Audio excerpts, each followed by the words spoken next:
Hey guys, it's TheFrXion here, Tiger Tank 12, how many call me? I don't really care. Welcome back to World of Tanks, where we are today taking a quick look at the Moon Festival, and I wanted to give my thoughts on the event, which kind of passed by me, but is actually quite interesting because I did a live stream just a few days ago, and the live stream I was actually made aware that there is an event going on called the Mid-Autumn Festival. It's basically a celebration in a lot of Asian countries where they do celebrate a moon festival, which is quite fun and interesting.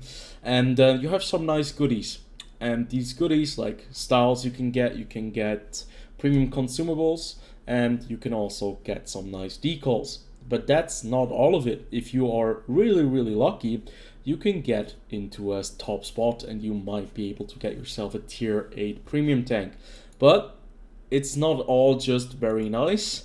There are some things with this event that I do not agree with, and sadly we'll have to talk about them as well. But I think that the Mid-Autumn Festival is a very nice little change of pace. So you have these missions that you can complete over and over again, basically for every single class: heavy tanks, medium, TDs, artillery, light tanks. And you can see for the light tanks, I completed the same mission 5 times. I have to swap 3 vehicles in a light tank. So these missions are fairly easy. You can do them fairly quickly. Doing 3,588 damage in a TD, it shouldn't take you too long either. Damaging 8 vehicles in a medium tank shouldn't be that hard either, especially if you play some kind of a lower tier medium tank. But I wanted to talk about what you can get with these points. Now, with these points, you can actually get the decals and the styles that I mentioned prior. But what you can also get with the styles is you can get a point for the leaderboard. So this is right here. This event is going until the 15th of September. I hope I can release this today, where I'm recording it on Sunday the 11th. And what you can get basically is you can get, if you're placed in the leaderboard from rank 1 to 89, you can get a tier 8 premium tank. And if you are ranked 90 to 890, you can get a style in a couple of days of premium. And if you're in the rank 891 to 8890, you will get 1 day of premium and 6 decals. All of that is pretty nice because all of these things are free, and you will be able to rank by doing these missions. But there is a little bit of a catch. So let's take a look at these missions and what kind of different rewards you can get for them. So these missions, as I mentioned prior, are the ones that we looked at. You can get the Jade Rabbit's Blessing, where you spot 3 enemies in a light tank. Anything above tier 4 can participate right here, and it's kind of like infinite. It will repeat every single time, and if you have managed to do it, like you finished the number 1 mission, the first mission, all the other missions will count towards your leaderboard point every single time you complete it again. Now, if you do it 1 time, you'll get a mooncake. The mooncake will allow you to actually get these rewards right here, the styles, because you have to use the mooncakes for that. But what is really interesting is that these are the premium tanks you can get. So if you, for example, are in the top 89 with the light tank mission, with the Jade Rabbit's Blessing, you can get a T92. A pretty neat little light tank, an American tier premium, a very nice one. If you do the medium tank mission, you get the CS52 Liz, also a very good vehicle.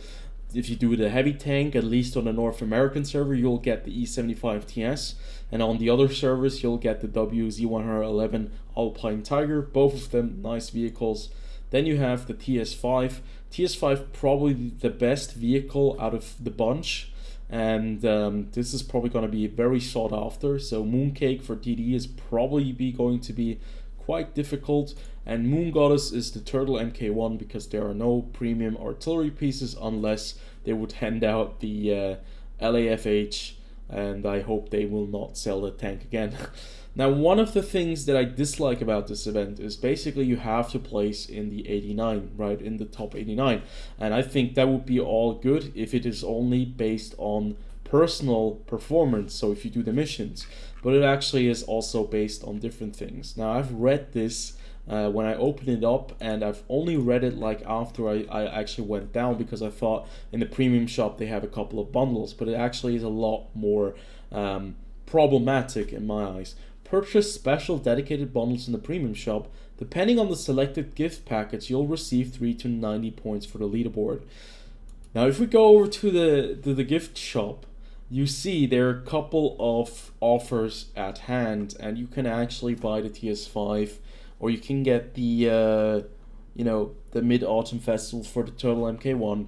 And if you probably buy one of these big packages for $90 US, that's a lot of money. You buy this TS5, you probably will get 90 tokens or 90 points in the leaderboard, because it's the most expensive one, and I expect a single dollar will give you a single point. So what is really awkward for me is, can you distribute the points to the vehicle type you want? Because if you buy the TS5, why would you distribute the 90 points into the mooncake section? Because you will get the TS5 again, and you already own the tank. So it must probably be something, you buy this, you'll get the selection into which leaderboard you can invest that money, but I don't know that because I haven't bought it, and I'm not really sure if I'm just spreading false information. But this is what Wargaming are saying, that you'll get 90 points for the leaderboard. We don't know if it's for every single leaderboard or if it's just for a single one. Now, this kind of ruins everything for the players who don't have the access to a credit card, and who are trying to get into the leaderboard positions without buying themselves into the leaderboard. Because why do you have a leaderboard when you can buy yourself a position into the leaderboard? It doesn't make any sense. So if you're really trying to get a specific vehicle type, you should be only playing that vehicle type and getting as many points for the leaderboard as possible in the next 15 days. For me personally, I already own the vehicles. I don't really care too much about it. I think the leaderboard system is a very nice little thing, but for me personally, it kind of is ruined by the fact that you can buy yourself into the leaderboard. If we go down here and we just check for points, I think a majority of these players will have bought their way into a specific position. This is place 1 for the light tank. It's Worship the Golden Calf, 253 points, and yeah, that's I doubt that he played that many games. 295 experience that he actually has earned with his tank. That's not a lot in on average. So I think he probably bought himself into the position. For the medium tank, on the other hand, the 115 points, that seems to be doable if you have a lot of time on your hand. But for the heavy tank, you can see like 276 points.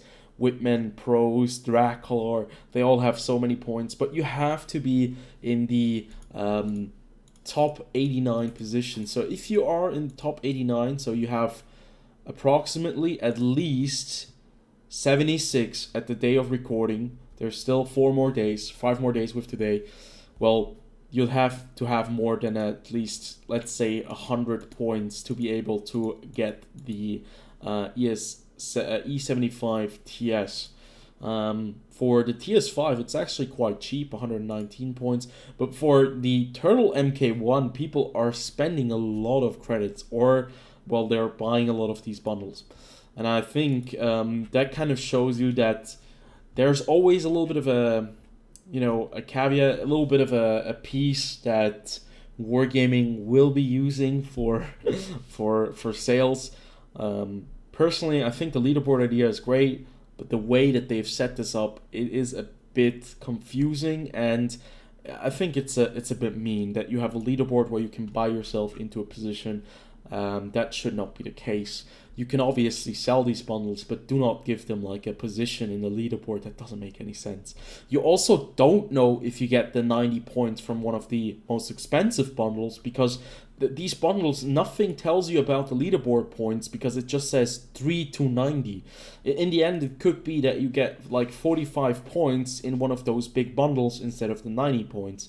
So just so you know, be very careful. Not a lot of information is given on how you get these points if you buy the bundles, but it is written there, so they probably have to follow through with it. So yeah, I think a nice little event that has been tainted a little bit with a very big if or but. Other than that, I enjoy it a lot, and it's been quite nice. So tell me what you guys think about the event, and I see you guys on the next one. Until then, have a good one. Enjoy.